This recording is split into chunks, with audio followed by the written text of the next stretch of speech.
এই গল্পটি এমন একটি মেয়ের যে অত্যন্ত সুন্দরী, কিন্তু তার যৌবনের প্রভাবে সে যৌন আসক্ত হয়ে পড়ে। এই আসক্তি তাকে কি কি করতে বাধ্য করে তাই ভিডিওতে প্রকাশিত হয়েছে। ছবির শুরুতে আমরা একটি মেয়েকে দেখি যে খুবই সুন্দরী। সে তার মা এবং দিদিমার সঙ্গে বাড়িতে থাকে। তার দিদিমা একজন নেশাগ্রস্ত মহিলা এবং এর ফলে তিনি বেশিরভাগ সময় অসুস্থ থাকেন। এদিকে আমরা মেলিসাকে দেখি যে তার দিদিমার সঙ্গে কথা বলছে এবং তার প্রতি অনেক যত্নশীল। একদিন যখন মেলিসা একা তার ঘরে ছিল, সে নিজেকে স্পর্শ করতে শুরু করে, কিন্তু ঠিক তখনই তার মা ঘরে ঢুকে পড়ে। তবে সে নিজেকে সামলে নেয়। এরপর মেলিসা তার বন্ধুর সঙ্গে বাইরে যায়, যেখানে সে ড্যানিয়েলের সঙ্গে দেখা করে। ড্যানিয়েল তার ক্লাসমেট এবং মেলিসা তাকে খুব পছন্দ করে। ড্যানিয়েলের সঙ্গে দেখা করে মেলিসা খুব খুশি হয়, তবে ড্যানিয়েল তার প্রতি কোনো আগ্রহ দেখায় না। তখন মেলিসা সুইমিং পুলের কাছে আসে, কিন্তু কেউ পিছন থেকে তাকে ধাক্কা মারে, যার ফলে মেলিসা ডুবে যেতে থাকে। ড্যানিয়েল এসে তাকে বাঁচায়। তারপর ড্যানিয়েল মেলিসাকে পিছনের বাগানে নিয়ে যায় এবং তাকে সুইমিং শেখানোর প্রস্তাব দেয়। কিন্তু ড্যানিয়েল একটি শর্ত দেয় এবং বলে, তোমাকে প্রতিদিন এখানে এসে সুইমিং শিখতে হবে। এরপর ড্যানিয়েল মেলিসার কাছাকাছি আসতে শুরু করে। মেলিসা আগে থেকেই ড্যানিয়েলকে পছন্দ করত, তাই তাকে কাছাকাছি আসা থেকে কেউ বাধা দেয় না। এই সুযোগে ড্যানিয়েল নিজের উদ্দেশ্য পূরণ করে এবং কোনো কথা না বলে সেখান থেকে চলে যায়। এই আচরণ মেলিসার খুব খারাপ লাগে। কিছুদিনের মধ্যে তাদের স্কুল খুলে যায়।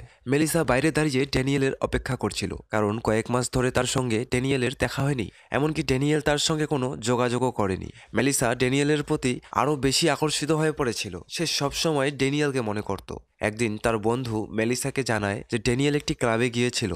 তারপর তারা দুজন ক্লাবে চলে যায়। ক্লাবে এসে মেলিসা কেবল ড্যানিয়েলকে দেখেছিল। এরপর ড্যানিয়েল তার কাছে যায় এবং তাকে একটি ড্রিঙ্ক অফার করে। তবে ঠিক সেই সময় ড্যানিয়েলের বন্ধু এসে মেলিসাকে দেখে তার সৌন্দর্যের প্রশংসা করে। ড্যানিয়েল যখন মেলিসাকে কাছে পায় তখন তার মন বদলে যায়। সে মেলিসাকে একান্তে কথা বলার জন্য ডাকতে থাকে, যা মেলিসাকে খুশি করে। এরপর ড্যানিয়েল মেলিসাকে তার বাড়িতে নিয়ে যায় এবং এখানে তারা একে অপরের কাছে খুব ঘনিষ্ঠ হয়ে পড়ে এবং পরিস্থিতি উত্তেজনাপূর্ণ হয়ে ওঠে। তখন মেলিসা ড্যানিয়েলকে বলে, আমি তোমাকে খুব ভালোবাসি। কিন্তু ড্যানিয়েল তার কথাগুলোর মজা নেয়। আসলে ড্যানিয়েল মেলিসার প্রতি কোনো আবেগ অনুভব করে না, শুধুমাত্র তার শারীরিক আকর্ষণেই আগ্রহী ছিল। এবং অনুষ্ঠানের পর ড্যানিয়েল কোনো কিছু না বলেই সেখান থেকে চলে যায়। এটি দেখে মেলিসা সিদ্ধান্ত নেয় যে ড্যানিয়েল যেভাবে তার সঙ্গে খেলে যাচ্ছে, সে এখন অন্যদের সঙ্গে একইভাবে খেলবে এবং তাদের অনুভূতির প্রতি কোনো মনোযোগ দেবে না। এদিকে মেলিসার দিদার স্বাস্থ্য খারাপ হয়ে যায়। তখন তার মা সিদ্ধান্ত নেন তাকে হাসপাতালে ভর্তি করানো হবে। তবে মেলিসা এই বিষয়টি নিয়ে দুঃখিত হয়ে পড়ে, কারণ সে তার দিদার থেকে দূরে থাকতে চাইছিল না।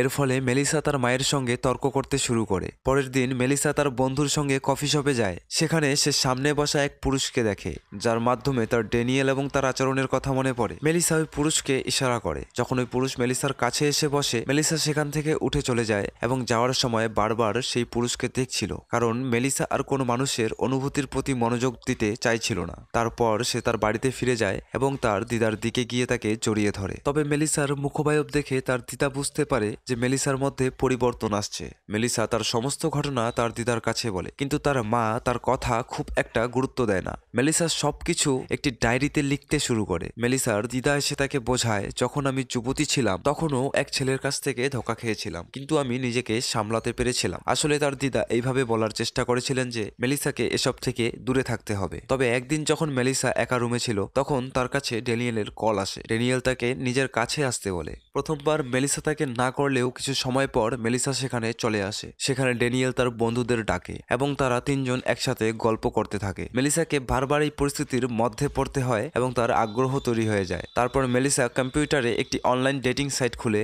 এবং অনেক বন্ধু তৈরি করে। মেলিসা তার সব কথা এই বন্ধুদের সঙ্গে শেয়ার করতে থাকে, কারণ তার কোনো কাছের বন্ধু ছিল না যার সাথে সে তার ব্যক্তিগত অনুভূতিগুলো শেয়ার করতে পারে। এরপর আমরা দেখতে পাই যে সব শিশুদের ঘুরতে নিয়ে যাওয়ার জন্য মিউজিয়ামে আনা হয়েছিল। সেখানে মেলিসা এক ব্যক্তির সঙ্গে দেখা করে যে ওই মিউজিয়ামে কাজ করে। মেলিসা তার কাছে যায় এবং তাকে প্রলুব্ধ করে। পরের দিন মেলিসা সেখানে যায় যে সমস্ত লোকের সাথে সে ঘনিষ্ঠ হয়েছিল এবং সেখানে গিয়ে দেখে সমস্ত শিশু তার ব্যক্তিগত পড়া করছে। এরপরে সে তার বন্ধুর উপর খুব রেগে যায়, কারণ তার বন্ধু এই সব করেছে। তারপর সে তার বাড়িতে যায়, কিন্তু সে তার দাদিকে দেখে যে অন্য পুরুষের সাথে রোম্যান্স করছিল। মেলিসা তার দাদিকে দেখে খুশি হয়। সে ভাবছে যদি তার জীবনে এমন কোনো পুরুষ থাকতো যে তাকে বুক থেকে জড়িয়ে ধরে এবং খুব ভালোবাসে। পরের দিন যখন মেলিসা স্কুলে যাচ্ছিল তখন তার বন্ধু তার কাছে আসে এবং তার করা কাজের জন্য মেলিসার কাছে ক্ষমা চায়। তবে মেলিসা তাকে উপেক্ষা করে সেখান থেকে চলে যায়। তখন মার্কো নামে একটি ছেলে মেলিসার সঙ্গে কথা বলার জন্য আসে। আসলে মার্কো মেলিসাকে অনেক সময় ধরে পছন্দ করত, কিন্তু তার এত সাহস ছিল না যে সে নিজের অনুভূতি মেলিসার কাছে এসে প্রকাশ করতে পারে। মেলিসা ছেলেটির সঙ্গে কথা বলছিল, তখন ড্যানিয়েলের বন্ধুর ফোন আসে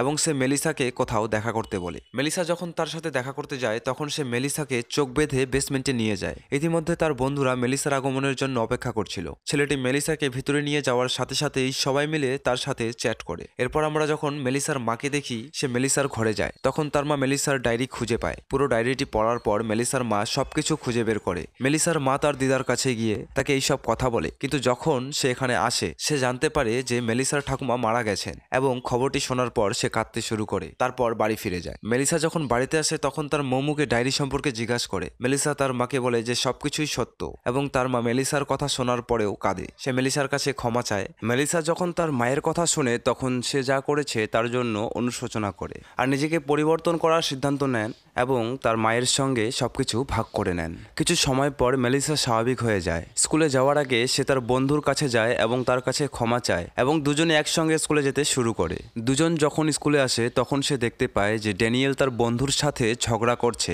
কারণ তার বন্ধুরা মেলিসাকে না বলে প্রোগ্রামটি করেছিল।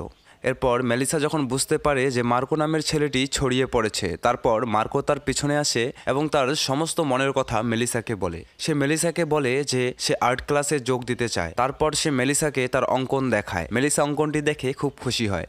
এখানে মার্কো মেলিসার একটি অঙ্কন তৈরি করে, কিন্তু তারপর ড্যানিয়েলও সেখানে যায়। সে মেলিসাকে তার বাড়িতে একটি পার্টির আমন্ত্রণ জানায়। প্রথমে মেলিসা তাকে প্রত্যাখ্যান করে, কিন্তু তারপর সে আসে। পার্টিতে যাওয়া মেলিসা জলে লাফ দিতে চায়। সবাই তাকে থামানোর চেষ্টা করে, কিন্তু সে কারো কথা শোনে না এবং জলে ঝাঁপ দেয়। কিছুক্ষণ পর মেলিসাকে জলে ভাসমান অবস্থায় দেখা যায় এবং এই দৃশ্যটি এখানেই কাটা হয়েছে। এখন মেলিসা এবং তার মা ফুলগুলি তার দিদার কাছে নিয়ে যায় এবং তারা দুজনে সুখে চিরকাল বেঁচে থাকে। ছবিটি সম্পর্কে আপনারা কি ভাবেন? আপনাদের মন্তব্যগুলি আমাদের জানান।